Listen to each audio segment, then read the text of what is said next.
সঠিক নিয়মে formula milk বানানোর নিয়ম হলো 30 ml আপনি 1 চামচ দুধ দিবেন। এখানে 30 ml নেই, আমি 60 ml করে বুঝাই। 60 ml তাহলে 2 চামচ, 90 ml হবে 3 চামচ। 80-র উপরে যে দেখতে পাচ্ছেন ছোট করে দাগ, সেটা হচ্ছে আপনার 90। তারপর 100, 110, 120, 120-এ তাহলে হয় 4 চামচ।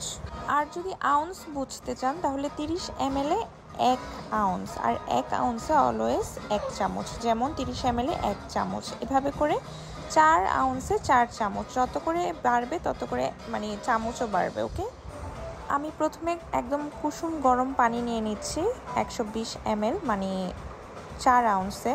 পানি কখনো একদম ঠান্ডা নেবেন না, আর অনেক গরমও নেবেন না, কুসুম গরম নেবেন।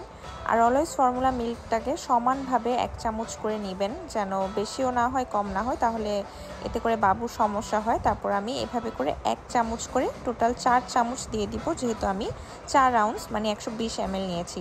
আর রাউন্ড রাউন্ড গুলিয়ে নিব। এভাবে করে আমি আমার বেবির জন্য ফর্মুলা মিল্ক বানাই। Thank you.